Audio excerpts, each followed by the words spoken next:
Have you noticed how some people can walk into any room and instantly make things smoother? No tension, no awkwardness, no power struggles. Meanwhile, the rest of us can say one harmless sentence and somehow start a silent war. So what are they doing differently?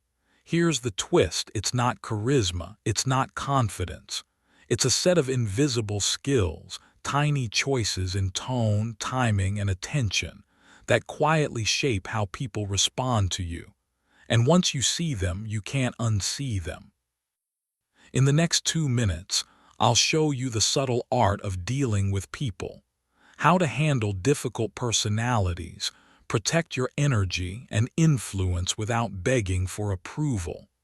If you want more practical psychology like this, like the video, subscribe and share it with someone who has to deal with people every day.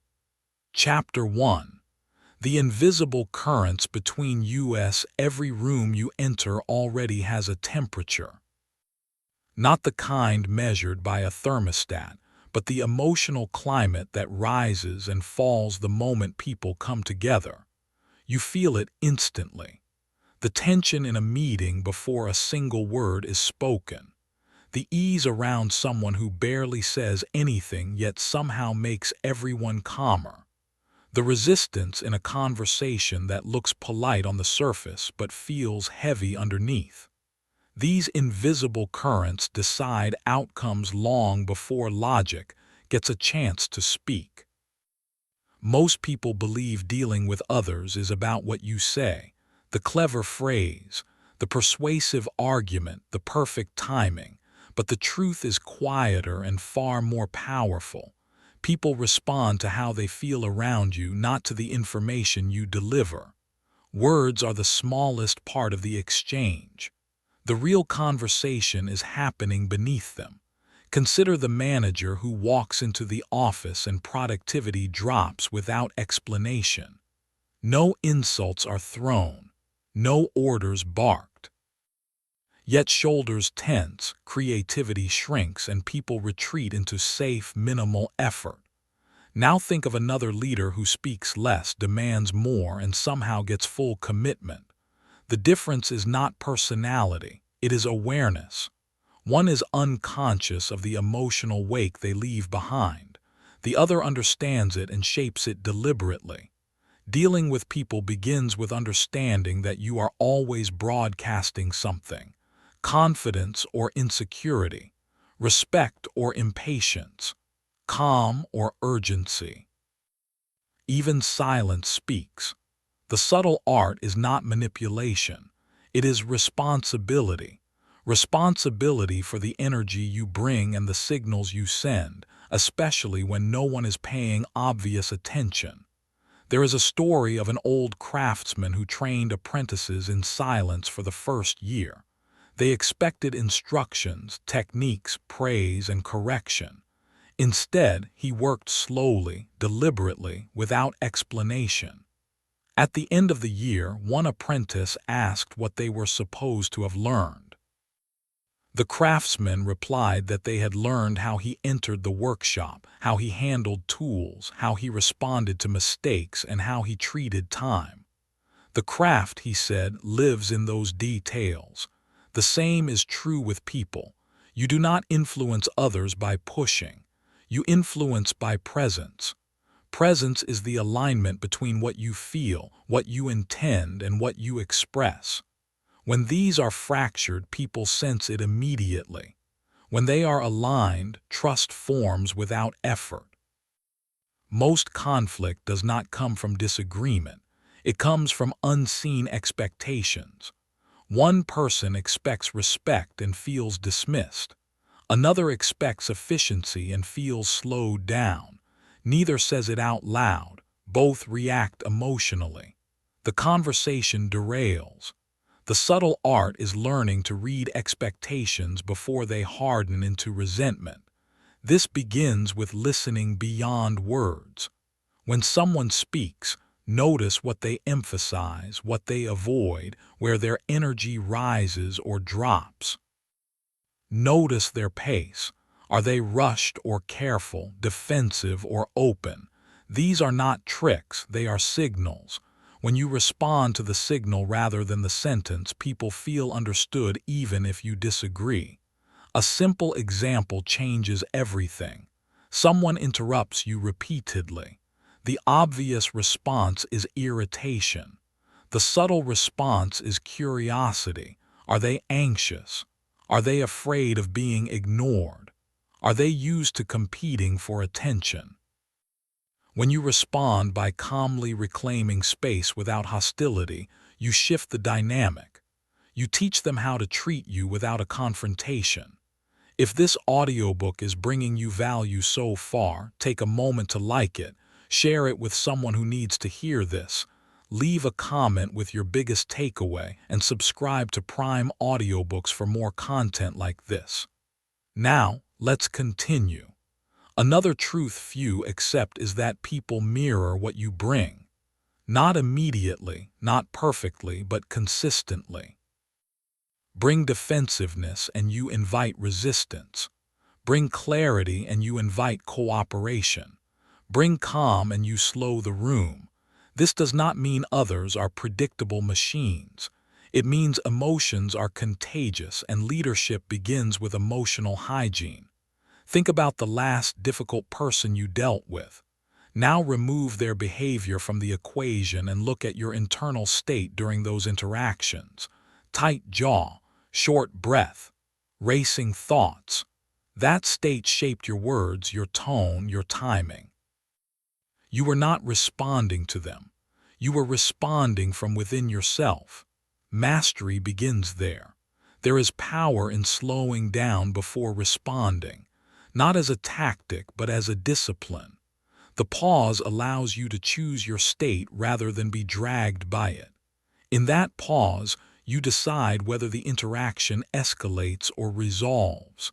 Most people skip this moment and then spend hours repairing damage that could have been avoided. The subtle art also requires humility. Not the kind that shrinks, but the kind that stays open. When you assume you already understand someone, you stop seeing them. When you remain curious, people reveal more than they intend. Curiosity disarms defensiveness because it signals safety. Real influence grows when people feel safe around you, safe to speak honestly, safe to make mistakes, safe to disagree without punishment. This safety is not softness. It is strength under control. It is the confidence that does not need to dominate to be felt. A negotiator once said that the first deal is always with yourself. If you need to win, you will lose leverage. If you need approval, you will compromise too much. If you need control, you will provoke resistance. When you are grounded, flexible, and clear, you create space for solutions that serve everyone. Dealing with people is not about being liked. It is about being trusted. Trust grows from consistency, saying what you mean, doing what you say, treating people the same when they are useful and when they are not. This consistency creates a reputation that speaks before you enter the room. As this chapter comes to a close, allow the ideas to settle without forcing conclusions. Notice the rooms you walk into tomorrow. Notice the shifts that happen when you speak or stay silent. Notice the difference between reacting and choosing. Reflect on the energy you bring, the signals you send, and the moments where a pause could change everything. Let these reflections work quietly, because the most powerful changes in how you deal with people begin beneath the surface, long before anyone else can see them. Chapter 2. The quiet power of self-mastery. In the previous chapter, the focus rested on the invisible currents that flow between people and the responsibility of presence. It revealed that influence begins before words, and that emotional awareness shapes every interaction. Now the lens turns inward because the way you deal with others is inseparable from how you manage yourself when pressure rises and certainty disappears. There is a moment in every interaction where control is tested. It happens fast. A comment lands wrong. A tone feels dismissive. An expectation goes unmet. In that instant, something inside you tightens and the urge to react appears. Most people believe this urge is them. It is not. It is a reflex, trained by habit and past experience, and it can be retrained. Self-mastery is the quiet advantage that makes all other people's skills possible. Without it, techniques collapse. Without it, good intentions turn into sharp words and regret. With it, even difficult conversations become steady, grounded exchanges. This mastery is not about suppressing emotion. It is about understanding it well enough to choose your response instead of being owned by it. Imagine two drivers cut off in traffic. One explodes with anger, accelerating, honking, gesturing, carrying the tension for the rest of the day. The other exhales, slows slightly, and continues on. The external event is identical. The internal outcome is not. One driver surrendered control to a stranger for miles. The other kept it. This difference repeats itself in meetings, relationships, negotiations, and leadership moments every day. People often justify their reactions by blaming circumstances or others. They say they were pushed too far or disrespected, but reaction is always a choice made invisible by speed. When you slow that moment down, even by a breath, you reclaim authority over yourself. That authority is felt by others long before it is explained. There is a story of a surgeon known not for speed, but for calm. When complications arose, the room did not panic because he did not. His voice stayed level. His movement stayed precise. Nurses later said that even when outcomes were uncertain, they trusted him completely. His mastery was not technical alone, it was emotional. He regulated the room by regulating himself. This regulation begins with awareness of your internal signals: tight shoulders, shallow breathing, the urge to interrupt, the need to be right. These are early warnings, not commands. When you treat them as information instead of orders, you gain space. In that space, you can choose patience over pride, clarity over defensiveness, silence over unnecessary escalation. Many people confuse self-control with passivity. They believe that if they do not react immediately, they are weak. In reality, the strongest individuals delay response because they understand timing. They know that power expressed at the wrong moment becomes noise.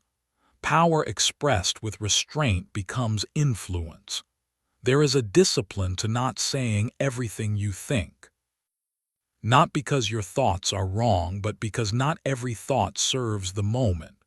Words can clarify or contaminate. Self-mastery is the filter that decides which they will be. Consider a workplace disagreement where emotions run high. One person raises their voice, convinced intensity will make their point land. Another speaks slowly, asking clarifying questions, refusing to match the emotional pitch. Over time, attention shifts to the calm presence. Authority follows it naturally. People lean toward stability when uncertainty appears. This does not mean avoiding conflict. It means entering it from a position of strength rather than impulse. When you are centered, you can address issues directly without hostility. You can be firm without being aggressive. You can say no without apology and yes without resentment. The body plays a larger role than most admit. Your posture, breathing, and facial tension feed your emotional state. Straightening your spine, slowing your breath, and relaxing your jaw are not cosmetic actions. They are signals to your nervous system that you are not under threat.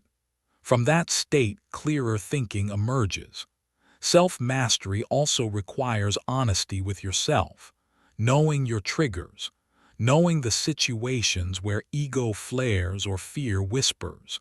This knowledge is not used for self-criticism. It is used for preparation. When you know where you are vulnerable, you can plan how to respond before the moment arrives. A negotiator once trained by deliberately losing small arguments without reacting, just to practice emotional neutrality. Over time, nothing rattled him. He learned that discomfort does not equal danger. This lesson changed how he dealt with people. He no longer needed to dominate or retreat. He stayed present. People feel this presence. They may not name it, but they trust it. They sense when someone is not easily shaken, not because they are rigid, but because they are grounded. This grounding creates psychological safety, which opens doors that force never could. If this audiobook is bringing you value so far, take a moment to like it, share it with someone who needs to hear this. Leave a comment with your biggest takeaway and subscribe to Prime Audiobooks for more content like this. Now, let's continue.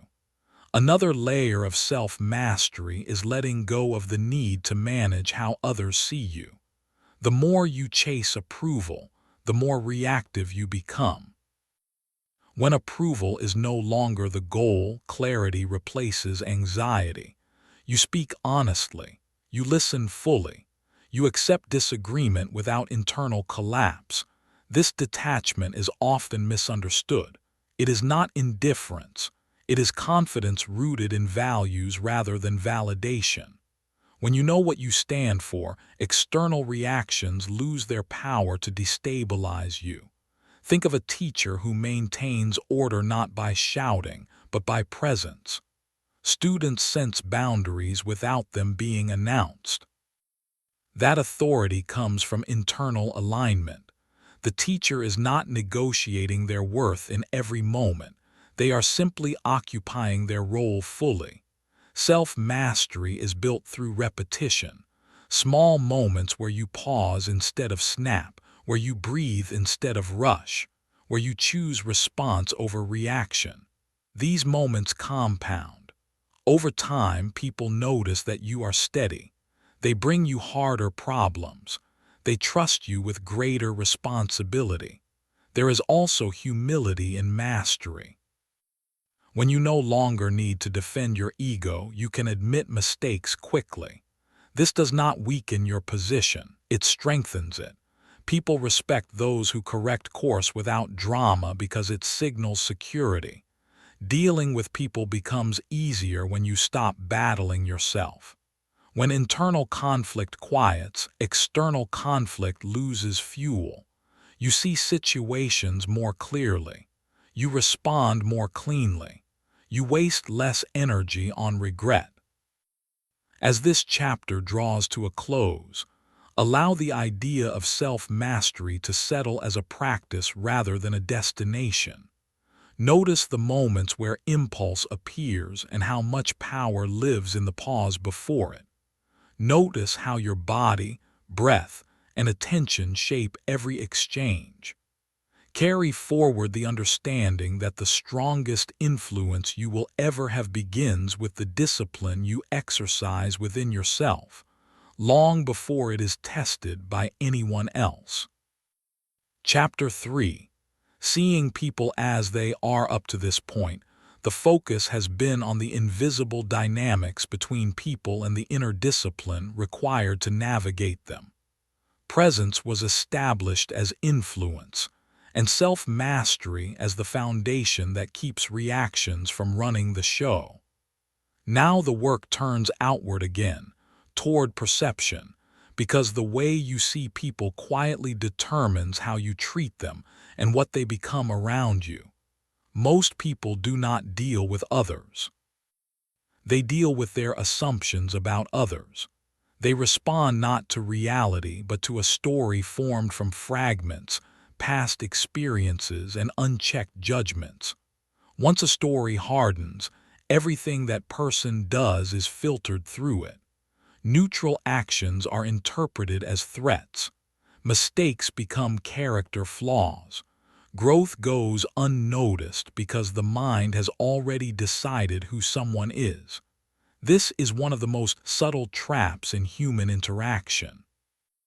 The moment you think you understand someone completely, you stop seeing them. You listen only to confirm what you already believe. You miss shifts in motivation, hidden pressures, and unspoken strengths. People feel this blindness immediately. It is experienced as being reduced, boxed in, or dismissed. There was once a coach who inherited a team labeled as lazy and undisciplined. Previous coaches treated them accordingly, tightening rules, raising voices, expecting resistance.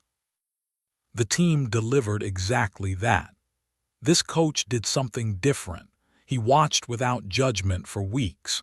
He noticed exhaustion, not laziness, confusion, not defiance. He adjusted training, clarified roles, and spoke to them as capable professionals. Performance changed rapidly. The players did not change first. The way they were seen did. Seeing people as they are requires separating behavior from identity. Behavior is influenced by context, pressure, skill level, and unseen constraints. Identity is far more complex and rarely revealed in moments of stress. When you collapse the two, you lock people into their worst moments and deny them room to adjust. This does not mean excusing harmful behavior or abandoning standards. It means addressing actions without attacking the person behind them. When people feel attacked, they defend. When they feel seen, they listen. The outcome difference is profound. There is also the illusion that people are more consistent than they actually are. Someone who is confident in one setting may be uncertain in another. Someone who is generous with time may be protective of resources. Humans are situational, not static. The more rigid your view, the more friction you create. To see clearly, you must slow down your interpretations. When someone disappoints you, notice the speed at which your mind assigns meaning, disrespect, incompetence, lack of care. These labels feel certain, but they are guesses. Curiosity keeps the door open. What might be influencing this moment? What information is missing? What pressure might they be under that you cannot see? Curiosity is not weakness. It is a precision tool. It prevents unnecessary conflict and reveals leverage points that judgment hides. When you ask before concluding, people sense fairness. Fairness builds trust even when outcomes are unfavorable. Another obstacle to clear perception is projection. People often assume others think, value, and fear the same things they do. This creates misunderstanding. A direct communicator may see caution as dishonesty. A cautious communicator may see directness as aggression. Neither is wrong. Both are incomplete. The subtle art lies in adjusting your approach without abandoning yourself. You do not need to become someone else to understand someone else. You only need to recognize difference without attaching moral weight to it. Once difference is neutralized, cooperation becomes possible. There is a leader who never raises his voice, even when mistakes cost the company money. Instead, he asks precise questions. What happened? What assumption failed? What signal was missed? His teams do not hide errors, they surface them early. This culture was not built through speeches. It was built through how people were treated when things went wrong. People reveal more of themselves when they feel they are not being judged. This revelation gives you information. Information gives you influence. Influence allows you to guide outcomes without force. This is efficiency at the human level. Seeing people clearly also means recognizing limits. Not everyone wants growth. Not everyone values the same goals. Expecting people to change because it makes sense to you leads to frustration. Accepting what is allows you to choose your response wisely. Sometimes that response is patience. Sometimes it is boundaries. Sometimes it is distance. Boundaries are not punishments. They are clarity. When you see someone accurately, you know what to expect and what not to. This prevents resentment. You stop asking people to be who they are not, and you stop being disappointed when they fail to deliver what they never promised. There is respect in this realism. It honors autonomy. It frees you from the need to control. It replaces hope based on fantasy with strategy based on truth. If this audiobook is bringing you value so far, take a moment to like it, share it with someone who needs to hear this, leave a comment with your biggest takeaway, and subscribe to Prime Audiobooks for more content like this. Now let's continue. Another layer of perception is noticing what people respond to, not what they claim to value. Words are cheap. Patterns are honest. Someone may say they want feedback but react defensively when it arrives. Someone may say they value teamwork but reward individual wins. When you pay attention to patterns, confusion dissolves. This awareness keeps you from taking things personally. When you see behavior as information rather than insult, emotional charge decreases. You stop internalizing reactions that were never about you. This emotional distance preserves energy and sharpens judgment. There is also compassion in clear sight. When you recognize that many behaviors are protective rather than malicious, your responses soften without becoming weak. You can be firm and humane at the same time. People rarely forget being treated with dignity when they were struggling. Seeing people as they are does not mean abandoning discernment. It means applying it accurately. Trust is not blind. It is calibrated.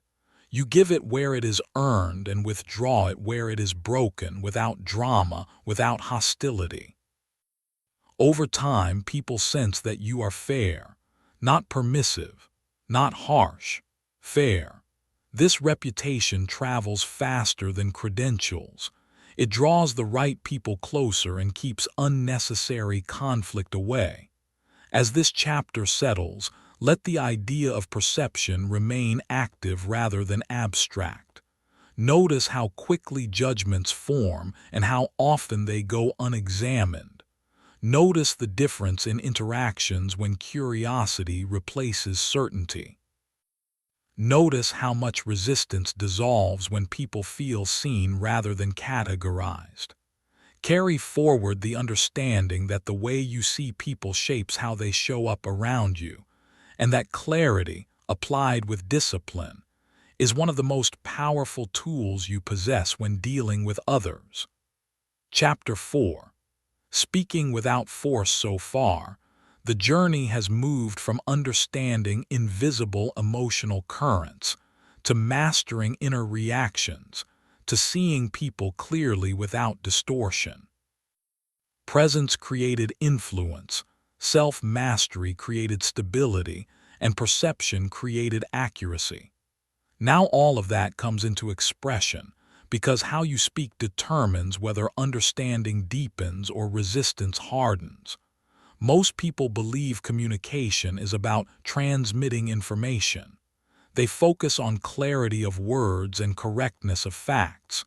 Yet breakdowns rarely happen because information was missing. They happen because force was present. Force can be loud or subtle. It can sound like pressure, urgency, superiority, or emotional demand. The moment force enters, listening exits. Speaking without force does not mean speaking softly or avoiding difficult truths. It means removing the need to overpower. When force disappears, people hear you more clearly, even when the message is challenging. This is not persuasion through charm. It is alignment between intent, tone, and timing. There is a common pattern in arguments. One person pushes harder when they feel unheard. The other retreats or pushes back. Volume rises, positions harden, and the original issue disappears beneath the struggle for dominance. Both believe they are defending truth when they are really defending ego. Force often hides insecurity, the need to convince, the need to be right, the fear that without pressure your message will be ignored. Ironically, the opposite is true. The harder you push, the less room people have to receive. When you remove pressure, you create space. Space invites consideration. Think of a courtroom attorney who calmly lays out facts without theatrics. No raised voice, no dramatic pauses, just steady clarity. The jury leans in because nothing is being forced.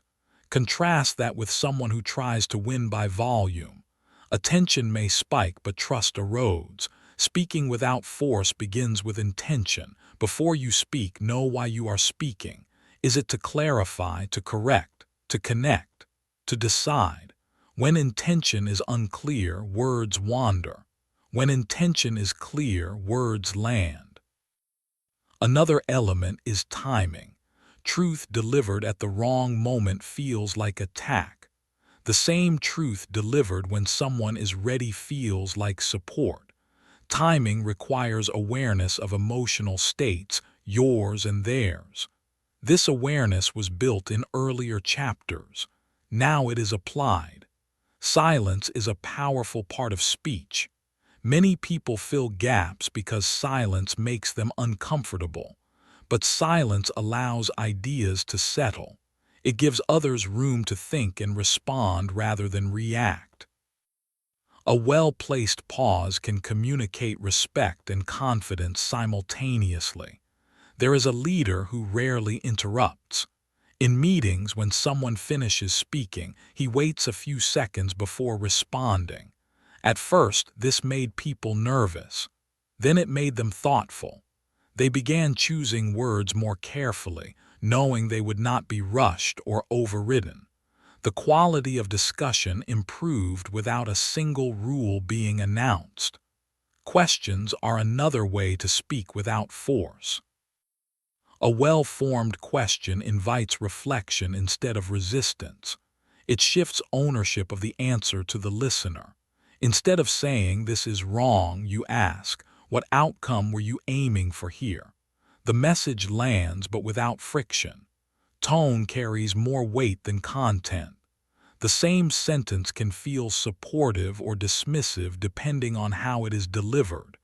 People often focus on what they said rather than how they said it. Listeners experience the opposite. They feel tone first and interpret meaning second. This is why emotional regulation matters so deeply. When irritation leaks into tone, even valid points are rejected. When calm anchors tone, even uncomfortable truths are tolerated. You cannot fake this consistently. It comes from internal alignment. Speaking without force also means letting go of the need for immediate agreement. When you demand instant acceptance, you trigger resistance. When you allow space for processing, you increase the chance of genuine buy-in. People support what they feel they chose, not what they were cornered into. There is a negotiation principle that states the first no is not rejection but information. When you treat it as defiance, you escalate. When you treat it as data, you adapt. This mindset transforms conversations. You stop battling and start navigating. Directness and force are not the same. You can be direct without being aggressive. You can say, "This does not work," without adding emotional charge. You can state boundaries calmly and firmly. Force adds unnecessary weight. Directness removes ambiguity. Another subtle form of force is over-explaining. When you pile on reasons, justifications, and defenses, you signal doubt in your own position. This invites challenge. A clear, concise statement delivered calmly carries authority. Explanation can come later if needed. People are more receptive when they feel respected. Respect is communicated through listening fully, acknowledging perspective, and responding thoughtfully. You do not have to agree to respect. You only have to recognize the other person as autonomous and capable of thought. If this audiobook is bringing you value so far, take a moment to like it, share it with someone who needs to hear this. Leave a comment with your biggest takeaway and subscribe to Prime Audiobooks for more content like this. Now, let's continue. There is also courage in restraint. It takes confidence to not dominate a conversation, to allow others to finish, to hold your ground without raising your voice. This restraint signals strength. People sense when you are not trying to win the moment but aiming for the outcome. Force often enters when stakes feel high, when reputation, control, or identity is threatened. Noticing this pattern allows you to slow down exactly when it matters most. The higher the stakes, the calmer your delivery must become. Speaking without force changes how people remember you. They may forget your exact words, but they will remember how they felt being spoken to. Did they feel diminished or empowered, pressured or respected? These memories shape future interactions before they begin. This approach also protects you. When you remove force, you reduce emotional exhaustion. Conversations become cleaner. Conflict becomes more manageable. You spend less time replaying exchanges in your mind, wishing you had said things differently. Over time, people adjust their behavior around you. They come prepared. They speak honestly. They do not brace themselves for impact. This creates efficiency and trust without formal agreements. As this chapter closes, let your attention rest on how you speak as much as what you say. Notice moments where force sneaks in through tone, urgency, or the need to convince. Notice the difference when you slow down, clarify intent, and allow space. Carry forward the discipline of speaking without force, knowing that the strongest messages are often delivered quietly, and that true influence rarely needs to raise its voice. Chapter 5. Setting boundaries without burning bridges. Up to now, the focus has been on presence, self-mastery, clear perception, and communication without force. These elements create understanding and trust, but they are incomplete without boundaries. Boundaries turn respect into structure, clarity into consistency, and influence into something sustainable over time. Many people struggle with boundaries because they confuse them with rejection. They fear that saying no will damage relationships, invite conflict, or reveal weakness. As a result, they tolerate what quietly drains them, resent what they allow, and eventually react in ways that surprise everyone, including themselves. The issue is not the boundary, it is the delay. A boundary is simply a clear statement of what you will and will not engage with. It is not a demand for others to change. It is a decision about how you will respond. When boundaries are clear, people know where they stand. When they are absent, confusion fills the gap, and confusion breeds friction. There is a professional who is known for being calm, fair, and unshakable. Colleagues respect him, not because he is always agreeable, but because he is consistent. He does not overcommit. He does not tolerate disrespect. He does not explain himself excessively. When something crosses a line, he addresses it early, calmly, and directly. Because of this, lines are rarely crossed. Boundaries fail when they are emotional instead of grounded. When you set a boundary out of frustration, it sounds like punishment. When you set it out of clarity, it sounds like information.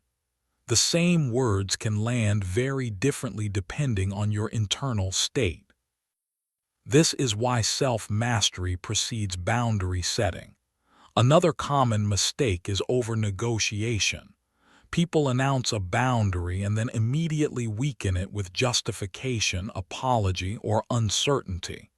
This sends a mixed signal. It invites debate. A boundary does not need to be defended to be valid. It needs to be clear and consistent. Consistency is where most boundaries collapse. Someone sets a limit once, enforces it unevenly, then feels disrespected when it is tested again. What is actually being tested is not the boundary, but the follow-through. People respond to patterns, not declarations. There is a parent who repeatedly warns a child about bedtime but enforces it sporadically. The child learns that the rule is flexible.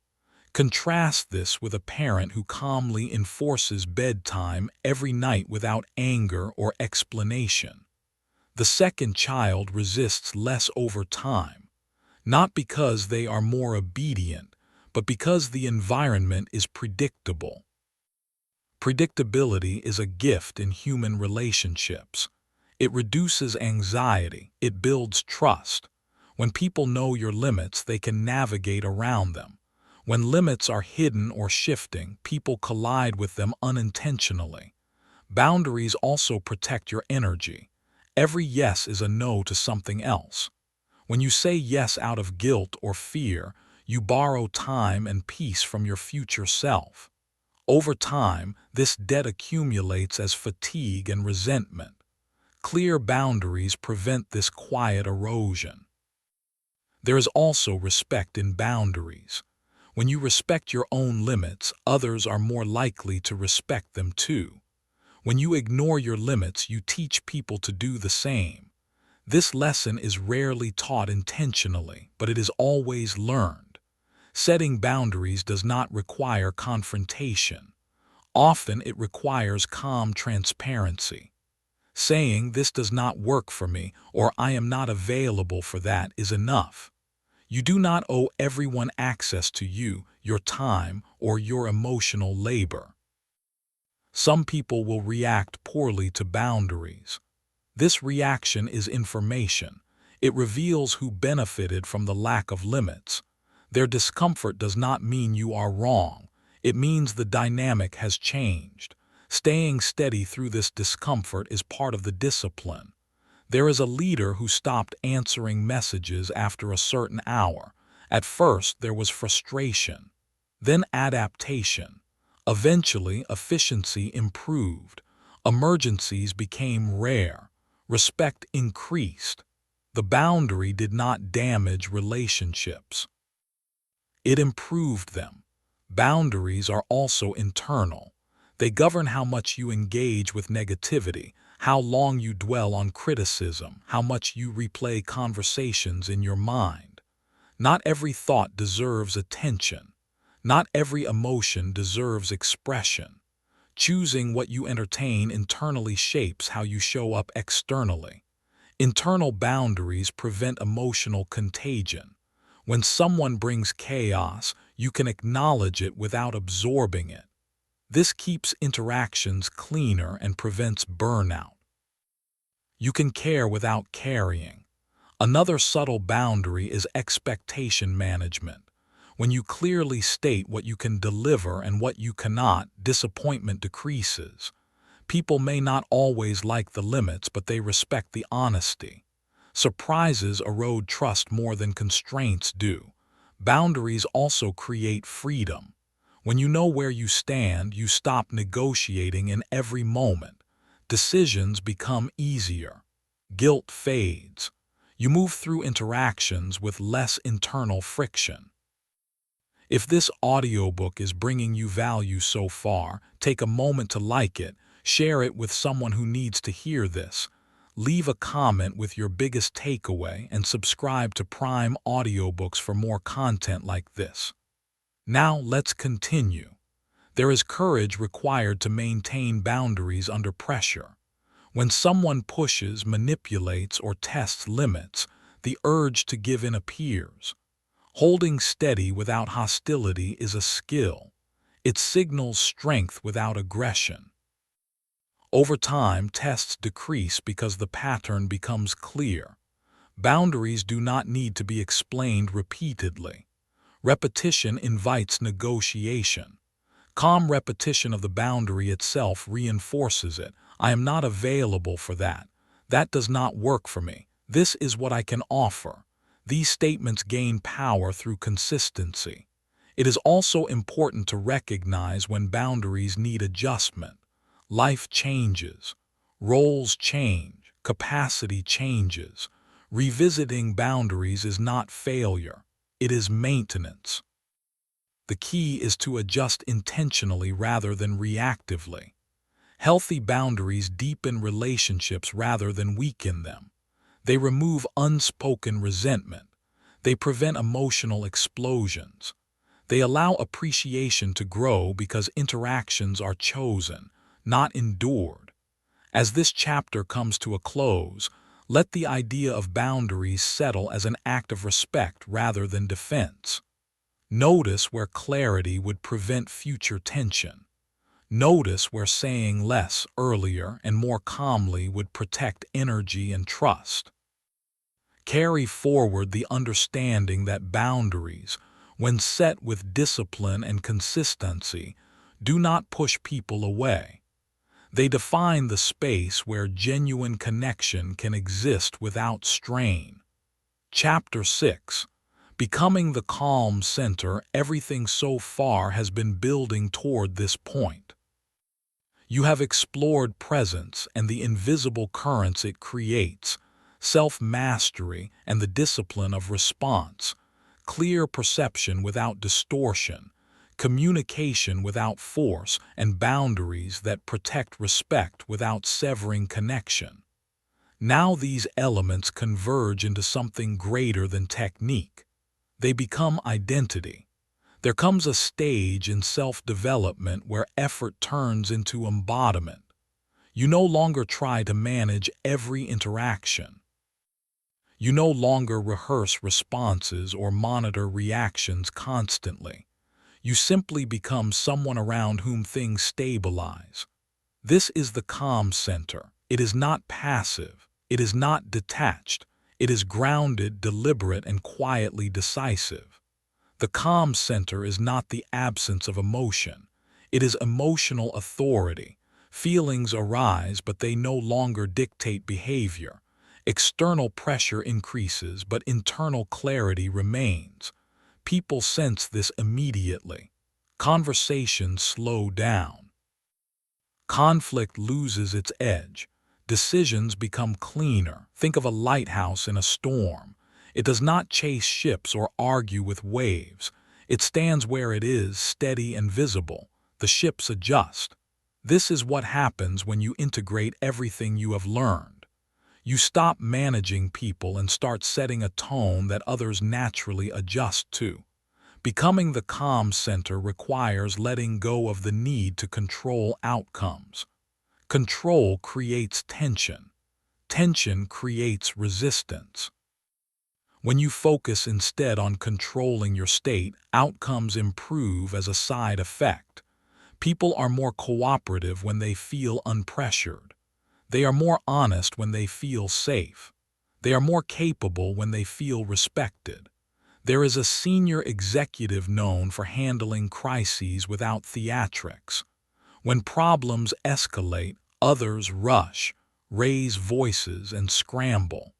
He gathers information slowly, speaks minimally, and makes decisions without panic. Employees say that simply being in the room with him lowers stress. His influence does not come from authority alone. It comes from stability. Stability is rare.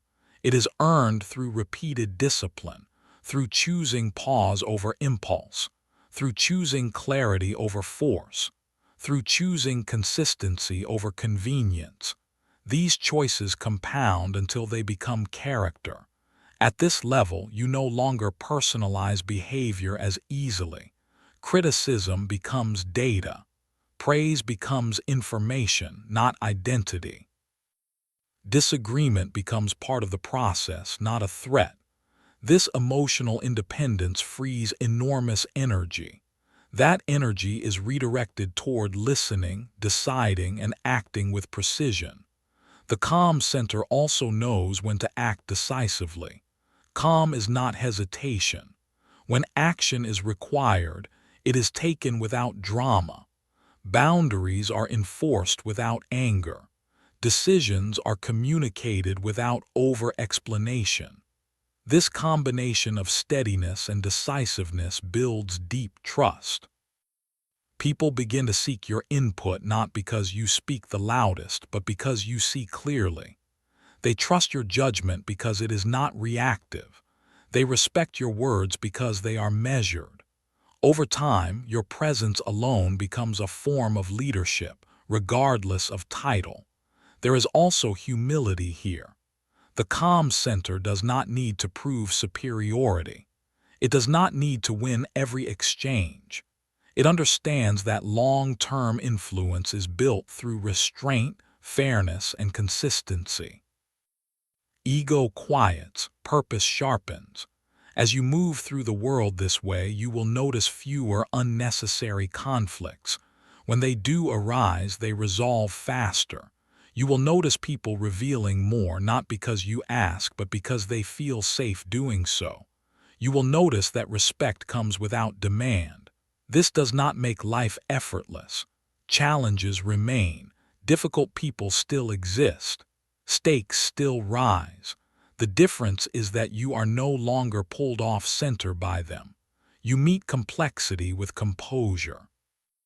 You meet resistance with patience. You meet pressure with clarity. There will be moments when you slip, when old patterns resurface. This is not failure, it is feedback. Return to the fundamentals, check your state, clarify your intention, reassert your boundaries, speak without force. See people as they are. The calm center is not lost, it is reclaimed. If this audiobook is bringing you value so far, take a moment to like it, share it with someone who needs to hear this, leave a comment with your biggest takeaway, and subscribe to Prime Audiobooks for more content like this. Now, let's continue. As this final chapter moves toward its close, allow everything to settle into a single orientation. Dealing with people is not about techniques collected and deployed. It is about who you are being while you interact. Your presence teaches others how to behave around you. Your consistency teaches them what to expect. Your calm teaches them what is possible under pressure. The world does not need louder voices or sharper arguments. It needs grounded individuals who can hold complexity without collapsing into reaction. It needs people who can disagree without dehumanizing, lead without dominating, and set limits without hostility. Carry forward the discipline of self-mastery as a daily practice. Carry forward the habit of clear perception before judgment. Carry forward the strength of speaking without force and the courage of maintaining boundaries. Let these principles shape how you walk into rooms, how you listen, how you decide, and how you leave situations better than you found them. The subtle art of dealing with people is not subtle in its impact. When embodied fully, it transforms relationships, careers, and inner peace. Step into the role of the calm center. Let your presence do the work. Let your actions speak with restraint and precision. And move forward knowing that the most powerful influence you will ever develop is the ability to remain clear, steady, and grounded in a world that constantly pulls for reaction.